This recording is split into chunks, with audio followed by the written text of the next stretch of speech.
of nowhere, a massive wave of infected surrounds the area, throwing everyone into complete panic. Within moments, people begin escaping through the bus's rear exit, running in every direction in hopes of surviving. During the chaos, Emma becomes separated, leaving her alone with little Lou. At the same time, Jack and Patrick desperately search for them. Suddenly, several infected corner Emma and Lou. Just when it seems they have nowhere left to go, Jack arrives in time and protects them. But during the struggle, Emma's arm is injured by one of the infected. Right there, everything changes. The story then jumps ahead 9 years. The world has become almost unrecognizable. Endless snow now blankets the landscape, food has become incredibly scarce, and freezing temperatures have taken over everything. Most people believe the infected disappeared long ago because they couldn't survive the extreme cold. Now, we find Jack living with Lou, who is now 10 years old. Patrick also lives nearby. Even though he's their neighbor, he and Jack never speak to each other anymore. As we spend more time with them, we learn how differently the two men have been living. Patrick survives alone with his loyal dog. He spends most of his days drinking heavily, trying to escape his loneliness by talking to himself over the radio. Outside his home, a loudspeaker continuously plays messages about Jesus. Jack, on the other hand, lives a quiet and organized life. He and Lou survive by collecting food and supplies from abandoned stores nearby. It appears they may be among the last people left in the entire area. Every morning, without telling either of them, Lou secretly brings a few biscuits to feed Patrick's dog. Later, Jack quietly stands in front of Emma's photograph. Wanting Lou to remember her mother, he gives her some of Emma's personal belongings, along with a few old photographs as a birthday gift. Jack is just about to wish Lou a happy birthday himself, but before he gets the chance, Patrick suddenly uses his outdoor speakers to play a birthday song for her. Instead of appreciating the gesture, Jack is clearly upset. Through their conversation afterward, we learn that Lou already knows about the infected. Jack had always told her that they were responsible for her mother's death. Trying to reassure her, Jack explains that the freezing winters wiped every one of them out. That night, Lou suddenly wakes up after a frightening dream.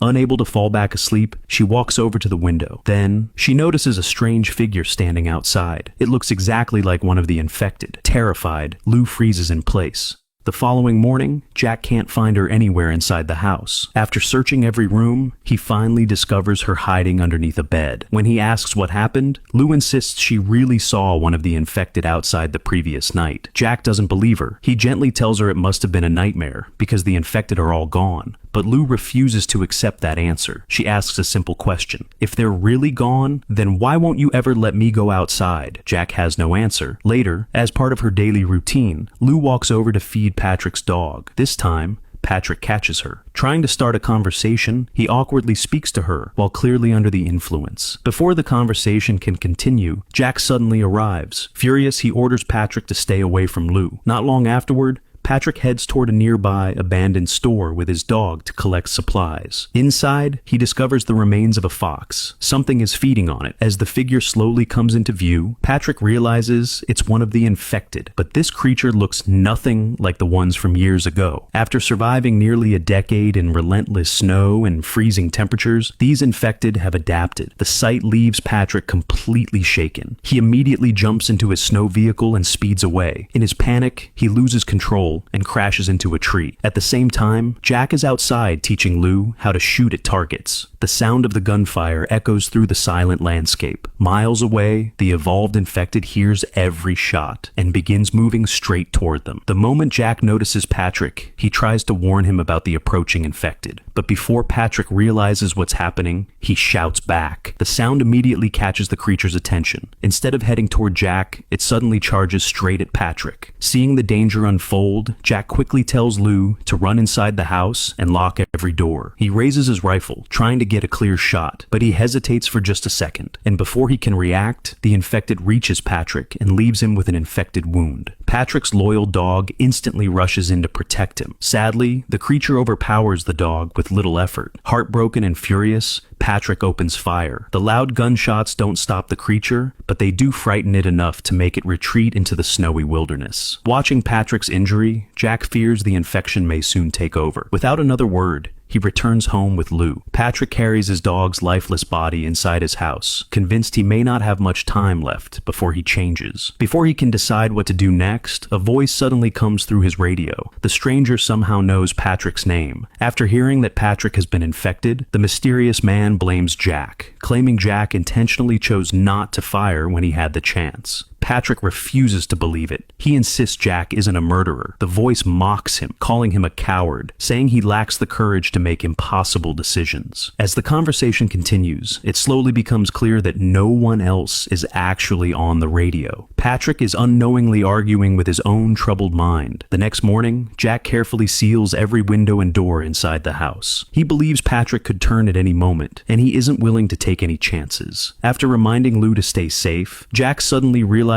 she isn't inside anymore. He searches the house in panic. Looking through the window, he spots Lou outside. Jack rushes toward her, but before he can reach her, an evolved infected quietly appears beside Lou. Jack immediately throws himself between them. A fierce struggle follows. At the very last second, Patrick arrives and saves both of them.